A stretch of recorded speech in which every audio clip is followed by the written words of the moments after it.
Israel is launching a preemptive strike on Iran now. ሐማስ እስራኤልን ካጠቃ ጀምሮ በጦርነቱ ጣልቃ በመግባት እንዲሁም የየመን ሁቲ በእስራኤል ላይ ተደጋጋሚ ጥቃት እንዲፈጽም ቀኝ እጇን በመጠቀም ያጠቃች ነው በሚል ከእስራኤል ከባድ ማስጠንቀቂያና ወቀሳ ሲቀርብባት የከረመችው ኢራን ዛሬ ላይ ከባድ የተባለ ጥቃት ደርሶባታል። ይህ የእስራኤል ጥቃትም በተለያዩ የዓለም ሀገራት መሪዎች ወቀሳ ያስከተለባትም ይገኛል። ሩሲያን ጨምሮ በርካታ ሀገራት በኢራንና እስራኤል በተከሰተው አዲስ ውጥረት ላይ ስጋታቸውን ያስቀመጡ ነው። ድሮም ቢሆን በጠላትነት የሚፈላለጉት ቴህራንና ቴልአቪቭ አሁን ወደ ለየለት ጦርነት የሚገቡ ከሆነ በሳት ላይ ተጥዶ የከረመውን መካከለኛው ምስራቅ ቀጠናን ረፍት የለሽ ምድር እንዲሆን ያደርገዋል።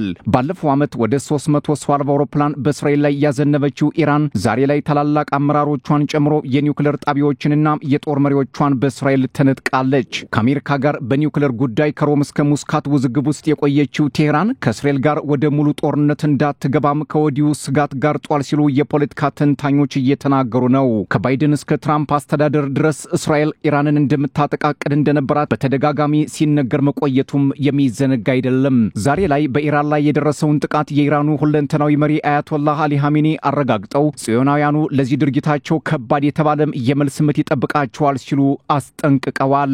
እስራኤል ለህልውናዬ ስጋት ናት በምትላት ኢራን ላይ ጥቃት ማድረሷን እንደምትቀጥልም ከመግለጽ አልቦዘነችም።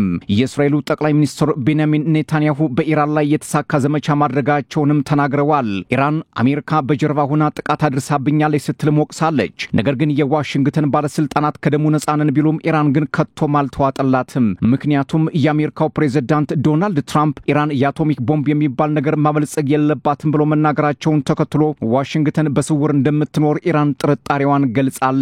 ትራምፕ ዛሬ ላይ ኢራን ላይ ለደረሰው ጥቃት ሀገራቸው ምንም አይነት አስተዋጽኦ እንደሌላት ሲናገሩ የውጭ ጉዳይ ሚኒስትር ማርኮ ሩቢዮ በበኩላቸው ዋሽንግተን በዚህ ጥቃት እጇ እንዳልገባ ማስተባበላቸውም ተሰምቷል። የኢራኑ ውጭ ጉዳይ ሚኒስትር አባስ አራግቺም የእስራኤልን ድርጊት አውግዘው ጥቃቱ የዓለምን ሰላምና መረጋጋት ደህንነት ራቆቱን ያስቀረ ሲሉ አጥብቀው ኮንነውታል።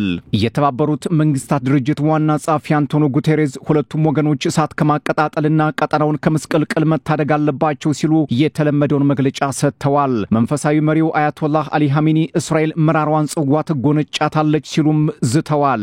በፈጣሪ ፍቃድና በኢስላሚክ ሪፐብሊክ ጦር ኃይሎች ክንድ እስራኤል ቅጣት እንደሚጠብቃት አጋሮቿም ተባባሪዎቿም ከወዲሁ ይወቁት ብለዋል አሊ ኻሜኒ። የኢራን ጦርም የእስራኤልን ጥቃት የጠብጫሪዎች ወረራ ወይንም ብላታንት አግሬሽን ሲል ገልጾታል። አሁናዊው የእስራኤልና ኢራን ውጥረት ተከትሎ የተለያዩ አስተያየቶችም ከያቅጣጫው መሰማት ጀምረዋል። በፈረንሳይ የእስራኤል አምባሳደር ጆሹዋ ዛርካም ይህ የጦርነት ዘመቻ ብቻ አይደለም፣ ሙሉ በሙሉ ኢራን ከኒውክሌር ማበልጸግ መርሃ ግብር እንድትወጣም የሚያደርግ ዲካፒቴሽን ኦፕሬሽን ሲሉ ከገለጹ በኋላም ከዚህ አይነት የአደጋ ስጋት ነፃ መሆን ደግሞ ግዴታችን ነው ሲሉ አስረግጠዋል። የእንግሊዙ ጠቅላይ ሚኒስትር ኬር ስታርመር ጥቃቱ እጅግ አሳሳቢና ሁላችንም ጉዳያችን ልናደርገው የሚገባ ነው፣ ሁለቱም ወገኖች በቀጠናው ላይ ውጥረት ከማባባስ መቆጠብ አለባቸው ሲሉ ተደምጠዋል። አክለውም በመካከለኛው ምስራቅ ምድር ሰላምና መረጋጋት እንዲሰፍን ድርሻችንን እናበረክታለን ብለዋል ኬር ስታርመር። ኬር ስታርመር ከዚህ በፊት እስራኤል በጋዛ የዘር ማጥፋት ወንጀል ፈጽማለች ሲሉ መክሰሳቸውም የሚዘነጋ አይደለም። የኦማን ባለስልጣናትም ስድስተኛውን የአሜሪካና ኢራን ኒውክሌር ድርድር የፊታችን እሁድ በሙስካት ለማድረግ ዝግጅት እያደረጉ ባሉበት ሰዓት ጥቃቱ መፈጸሙ አግባብ አለመሆኑን ገልጸው የተባበሩት መንግስታት ድርጅት ቻርተርን የሚጥስና ጠብጫሪ ባህሪ የታየበት እንዲሁም ቀጠናውን ይበልጥ ውጥረት ውስጥ የሚከት ሲሉ የእስራኤልን ጥቃት አውግዘውታል። ሌላው የዛሬውን ጥቃት ካወገዙት ሀገራት መካከል ሳውዲ አረቢያም ትገኝበታለች። እስራኤል በወንድም የኢራን ህዝብ ላይ ያደረሰችው ጥቃት ጠብጫሪ ወረራ ሉዓላዊነትን የሚዳፈር ከዓለም አቀፍ ህግ ያፈነገጠ ሰላምን የሚጻረር ተቀባይነት የሌለው ስትል ሪያድ ጥቃቱን ኮንነዋለች። የእንግሊዝ ውጭ ጉዳይ ሚኒስትር ዴቪድ ላሜ በበኩላቸው የእስራኤል ጥቃት አደገኛ እንቅስቃሴ ነው ሲሉ ካወገዙ በኋላ በቀጠናው ላይ ሰላም እንዳይወርድ የሚያደርግ ነው በሚል ተችተውታል። የአየርላንድ ጠቅላይ ሚኒስትር ሲሞን ሃሪስ እስራኤል በኢራን ላይ የፈጸመችው ጥቃት እንዳሳሰባቸው ገልጸው በቀጠናው ላይ አዲስ ውጥረት እንዳይባባስ ዓለም አቀፉ ማህበረሰብ ጣልቃ መግባት አለበት ብለዋል። የፈረንሳይ ውጭ ጉዳይ ሚኒስትር ጂን ኖል ባሮትና የጀርመኑ ቻንስለር ፍሬድሪክ ሜርዝ የእስራኤል ጥቃት ቀጠናውን ወደ ለየለት ትርምስ የሚወስድና መረጋጋትን የሚያጠፋ ሲሉ አሁን ላይ የተፈጠረውን የቴልአቪቭና ቴህራንን ውጥረት አውግዘውታል። የጀርመኑ ሜርዝ ኔታንያሁ በጠዋት ደውለው በኢራን ላይ ያደረጉትን ጥቃት እንደነገሯቸውም ከመናገር አልሸሸጉም። የቤልጅየም ስፔንና ፊንላንድ ባለስልጣናትም የእስራኤልና ኢራንን ውጥረት በቀጠናው ላይ የተቀሰረ አስፈሪ ሰይፍ ሲሉ መግለጫ አውጥተዋል። የኢራን ጠንካራ አጋር እንደሆነች የሚነገርላት ሩሲያን በውጭ ጉዳይ ሚኒስቴር መስሪያ ቤት በኩል እስራኤል በኢራን ላይ ያደረሰችው ጥቃት በጽኑ እንደምታወግዝ አስታውቃለች። እስራኤል ሉዓላዊ በሆነችው ኢራን የኒውክሌር ጣቢያ ጣቢያዎችና አመራሮች ላይ ያደረሰችው ጥቃት ዓለም አቀፍ ሰላምን የሚያናጋ ነው ስትል ሞስኮ ድርጊቱን ተቃውማለች። የሞስኮ መግለጫ እንደሚለው በሁለቱ ወገኖች መካከል ውጥረት ለማርገብ የብዛ ሀገራት ተሳትፎ እንዲኖር እንቅስቃሴ እየተደረገ ባለበት ሰዓት እስራኤል ሆን ብላ የፈጸመችው ድርጊት ዋጋ ሊያስከፍላት እንደሚችል መረዳት ይኖርባታል። ክሬምሊን አክሎም ኢራን የኒውክሌር ኃይልን ለሰላም እንዳትጠቀም እንቅፋት የሚፈጥር ነው ብሎታል። ወታደራዊ ትንኮሳ መካከለኛው ምስራቅን እንደማይታደገው ሞስኮ በተደጋጋሚ ስትናገር ቆይታለች ሲል አክሎ አስታውቋል። ሞስኮ የእስራኤልን ጥቃት እሳት ያዘለ አዝማሚያ ስትልም አጥብቃ ተችቷለች ነው የተባለው። ዛሬ ላይ እስራኤል በኢራን ላይ ያደረገችውን ጥቃት የማያንቀላፋ አንበሳ ዘመቻ ስትል ሰይመዋለች። ከዚህ በፊት እስራኤል በጋዛ ያደረገችውን ጥቃት ዘመቻ ሰረገላ ጌዲዮን ስትል መሰየሟም የሚዘነጋ አይደለም።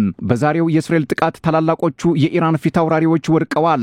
የኢራን አብዮታዊ ዘብ ኃላፊ ሁሴይን ሳላማኒና የኢራን ጦር ኃይሎች ጠቅላይ ኤታማዦር ሹም መሐመድ ባጋሪ፣ የኒውክሌር ጠበብቶቹ ፍሬውድን አባስና ማሃዲ ቴሄራንቺና ጎላኒ አሊ ራሺድ በእስራኤል ጥቃት ከወደቁት የኢራን ውድ ሰዎች መካከል ይገኙበታልም ተብሏል። ይህ ደግሞ ለኢራን ፖለቲከኞችና ባለስልጣናት እጅግ መሪር ሐዘን ሲሆን ለእስራኤልና አጋሮቿ ደግሞ ትልቅ ድል ነው የሚሉ ተንታኞችም አልጠፉም። በሊባኖስ ሄዝቦላህ፣ በየመኑ ሁቲ፣ በፍልስጤሙ ሐማስ ከኢራን አብዮታዊ ዘቦች ጋር ትንቅንቅ ውስጥ ገብታ የከረመችው እስራኤል ዛሬ በኢራን አመራሮች ከተሞችና የኒውክሌር ጣቢያዎች ላይ የፈጸመችው ጥቃት መካከለኛውን ምስራቅ ወደየት ሊወስደው እንደሚችል መገመት አዳጋች ባይሆንም ቴህራንና ቴልአቪቭ አሁን ላይ አዲስ ጦርነት ውስጥ መግባታቸው ከመካከለኛው ምስራቅ ቀጠና ተሻግሮ የዓለምን የፖለቲካ ሚዛን እንዳይረጋ ሊያደርገው እንደሚችልና ወደ ዓለም አቀፋዊ ጦርነት እንዳይዛመት ከወዲሁ ስጋት መኖሩን የፖለቲካ ተንታኞች ከመናገር አልተቆጠቡም።